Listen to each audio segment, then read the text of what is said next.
Hello मेरे champions, तो आप लोग कैसे हैं? उम्मीद है कि आप लोग मस्त होंगे, स्वस्थ होंगे और हमारे वीडियो को देख रहे होंगे। तो आज हम आप लोग के लिए लेकर आए हैं दर्पण सूत्र और इसका अनुप्रयोग, mirror formula and its application. तो चलिए अब ज़्यादा देर नहीं करते और हम लोग क्लास को स्टार्ट करते हैं। तो सबसे पहले अब हम लोग जानेंगे कि दर्पण सूत्र मिरर फार्मूला होता क्या है। ठीक है, तो दर्पण सूत्र का एकदम सिंपल सा फॉर्मूला है कि 1/f बराबर 1/v प्लस 1/u होता है। यही हम लोग का फाइनल मिरर फॉर्मूला है। अब इसमें आप लोग देखिएगा, जो f है, f को हम लोग बोलते हैं फोकस दूरी। क्या बोलते हैं? फोकस दूरी। ठीक है, फोकस दूरी, और इसका अंग्रेजी में बोलते हैं फोकल लेंथ। ठीक है, अब दूसरा चीज होता है भी को हम लोग बोलते हैं प्रतिबिंब की दूरी। क्या बोलते हैं? प्रतिबिंब की दूरी, प्रतिबिंब की दूरी बोलते हैं। तीसरा जो आता है जिसको हम लोग बोलते हैं u, और u को बोलते हैं वस्तु की दूरी। वस्तु की दूरी, वस्तु की दूरी होता है। इतना चीज हम लोग का आ गया तीनों। सबसे पहला हो गया फोकस दूरी f, भी को बोलते हैं प्रतिबिंब की दूरी, और u को बोलते हैं वस्तु या इसी को बोला जाता है बिंब की दूरी बोला जाता है। ठीक है, अब इतना चीज के बाद एक चीज और हम लोग को सबसे इंपॉर्टेंट चीज जानना है कि इसके एप्लीकेशन, इसका एप्लीकेशन पढ़ने पर, इसका अनुप्रयोग करने पर बहुत ही ज्यादा उपयोग होने वाला है। तो सबसे पहले हम लोग जानते हैं कि u जो होता है, u को हम लोग बोलते हैं वस्तु की दूरी, और वस्तु की दूरी को हमेशा हम लोग माइनस में लेते हैं। क्या में लेते हैं? हमेशा माइनस में। तो हमेशा हम लोग u को क्या लेंगे? हमेशा माइनस में होता है। हमेशा क्या में होता है? माइनस में होता है। तो जब भी हम लोग का वस्तु की दूरी u आएगा तो u को हमेशा क्या में लेंगे? माइनस में लेंगे। क्या चीज में लेना है? माइनस में लेना है। अब उसके बाद आता है f। f को हम लोग बोलते हैं फोकस दूरी। क्या बोलते हैं? फोकस दूरी बोलते हैं। क्या चीज? फोकस दूरी। और फोकस दूरी को हम लोग क्या कहते हैं? तो फोकस दूरी जो होता है, फोकस दूरी में दो गो कंडीशन आता है। पहला जो होता है वह होता है उत्तल दर्पण। कौन सा दर्पण? उत्तल दर्पण। अब दूसरा जो होता है जिसको हम लोग बोलते हैं अवतल दर्पण।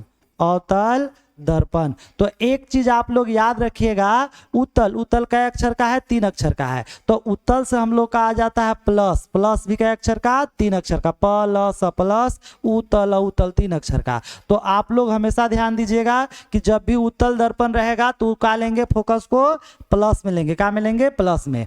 और अवतल, अवतल 4 अक्षर का, तो ये 4 अक्षर का हुआ, तो इसमें माइनस, माइनस ये भी 4 अक्षर का। तो अब हम लोग का जो भी अवतल दर्पण आएगा तो अवतल दर्पण में फोकस दूरी को क्या लेना है? माइनस में लेना है। तो अब हम लोग जान गए कि वस्तु की दूरी हमेशा क्या में होता है? माइनस में होता है। और f जो है फोकस दूरी जो है, जब उत्तल दर्पण रहेगा तो उसको प्लस में लेंगे, और अवतल दर्पण रहेगा तो उसको माइनस में लेंगे। अब जो तीसरा आता है, तीसरा हम लोग बोलते हैं प्रतिबिंब की दूरी।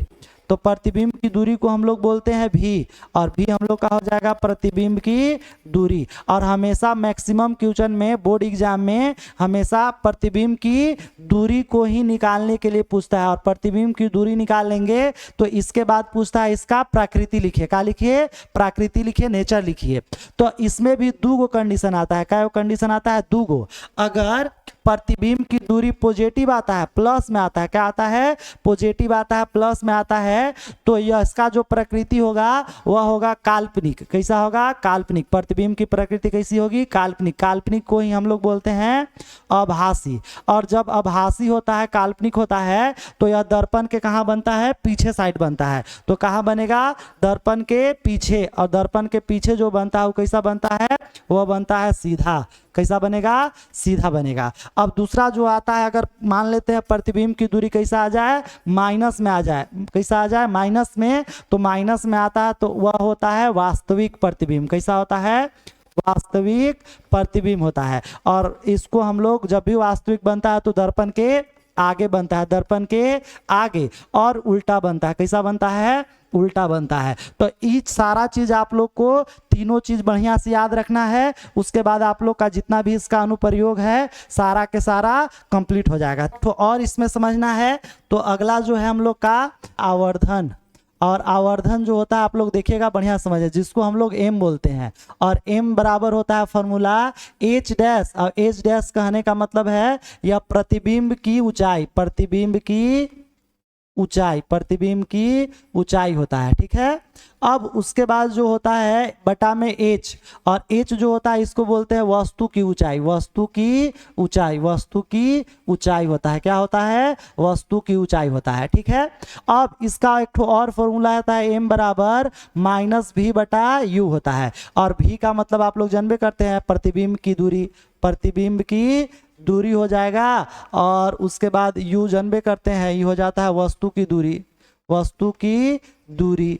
ठीक है, अब ये दोनों को अगर मिला दे तो हम लोग का एक फॉर्मूला आ जाता है m बराबर कितना, तो h डैश बटा h बराबर माइनस v बटा u, इतना हम लोग इसको लिख सकते हैं, या फिर इसको ही लिख सकते हैं h डैश बटा h बराबर माइनस v बटा u, और इससे हम लोग वस्तु का जो प्रतिबिंब का आकार जो होता है उसका साइज जो होता है वो निकालने का इससे फॉर्मूला आ गया। अब हम लोग सारा फॉर्मूला पढ़ लिए, अब इसका हम लोग क्या पढ़ना है, तो इसका अब हम लोग को पढ़ना है अनुप्रयोग। तो इसमें सबसे पहला जो देखिएगा आप लोग, इसका अनुप्रयोग कैसा होता है, तो इस प्रकार का क्वेश्चन देता है, और एकदम मजेदार क्वेश्चन है, एकदम बढ़िया वाला क्वेश्चन है, तो आप लोग बढ़िया से देखिएगा और समझिएगा। तो इसमें बोला है कि 7 सेंटीमीटर आकार की कोई वस्तु, तो एक वस्तु का जो आकार है, वस्तु की ऊंचाई जो है कितना है, 7 सेंटीमीटर। तो सबसे पहले हम लोग का यहाँ दिया हुआ है वस्तु की ऊंचाई, वस्तु की ऊंचाई, ऊंचाई बोल दो या इसी को हम लोग बोलते हैं क्या चीज, आकार, क्या बोलते हैं, आकार, और आकार को हम लोग बोलते हैं h, और h बराबर कितना है, तो 7 सेंटीमीटर है। ठीक है, अब आगे वस्तु 18 सेंटीमीटर फोकस दूरी के, तो फोकस दूरी कितना है, 18 सेंटीमीटर। तो अब हम लोग का आ गया फोकस दूरी, और फोकस दूरी को हम लोग बोलते हैं f, f कितना हम लोग पास है, 18 सेंटीमीटर है, 18 सेंटीमीटर है। फोकस दूरी 18 सेंटीमीटर, फोकस दूरी के किसी अवतल दर्पण, कौन सा दर्पण है, अवतल दर्पण है, और अवतल दर्पण में हम लोग जानते हैं कि अवतल दर्पण में क्या होता है, तो अवतल दर्पण में, अवतल दर्पण में फोकस दूरी का होता है माइनस में होता है, फोकस दूरी अवतल दर्पण में क्या होता है, माइनस में।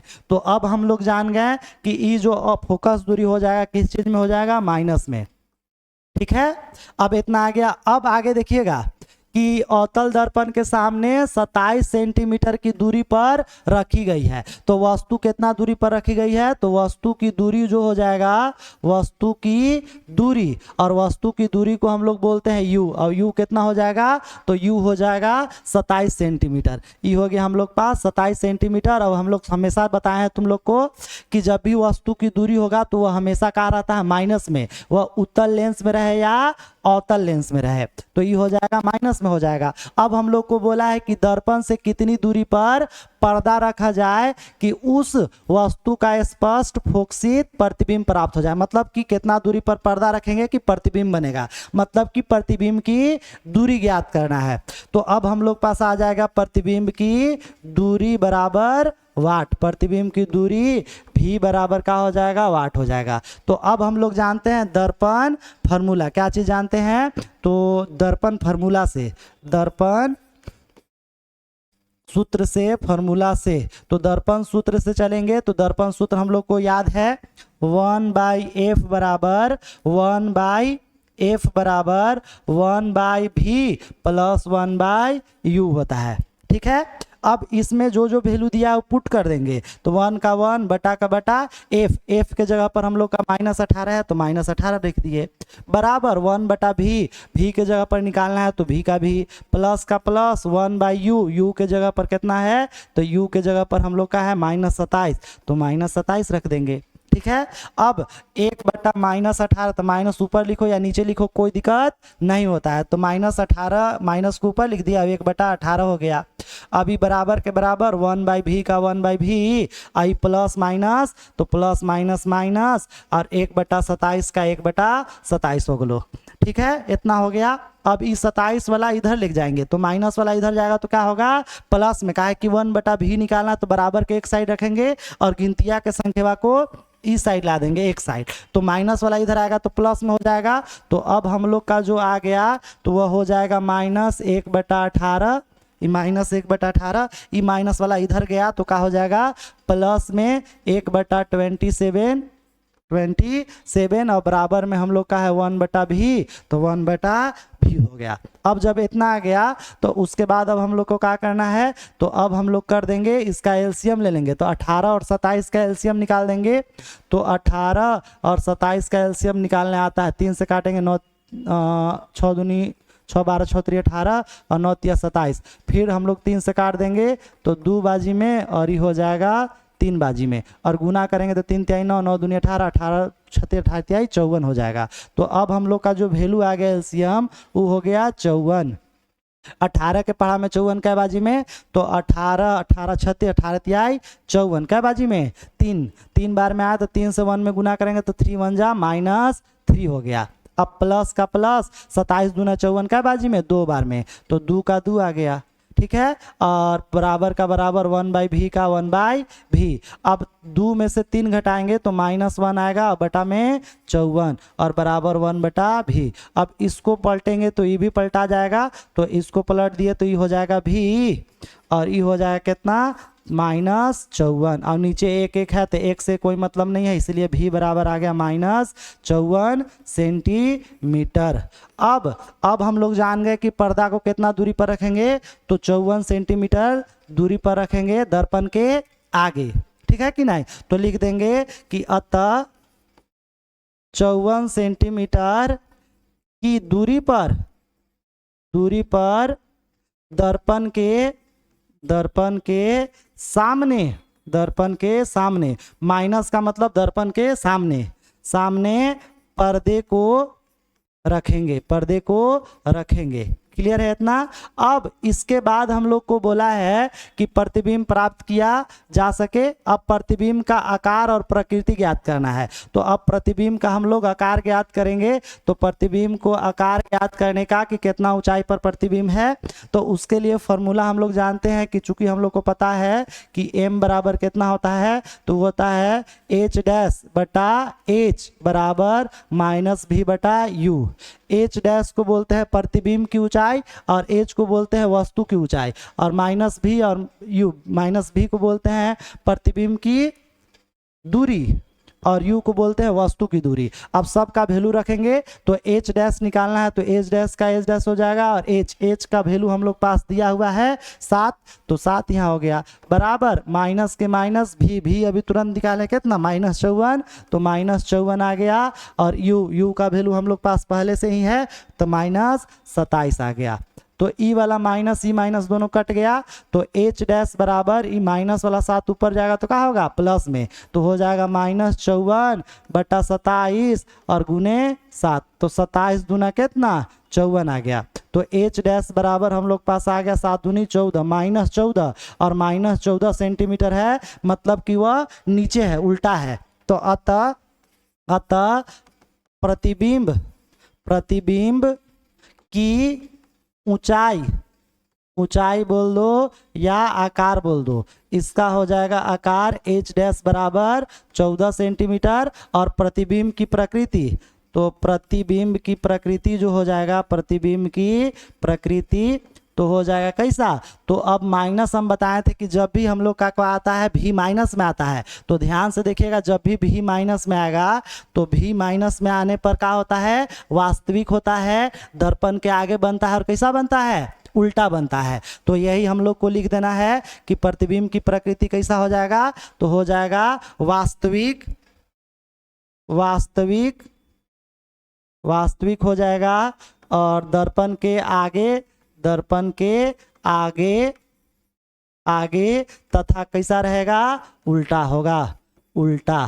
क्लियर है कि नहीं, उल्टा होगा। इतना हो गया, ठीक है।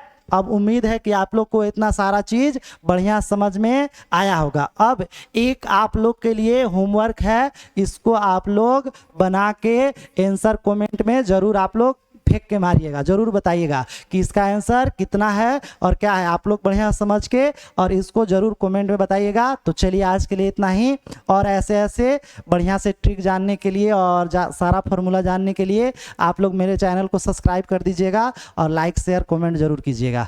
खत्म होने के बाद एक प्यारा सा कमेंट जरूर कमेंट बॉक्स में डाल देंगे, जिससे हमको मोटिवेशन मिलेगा।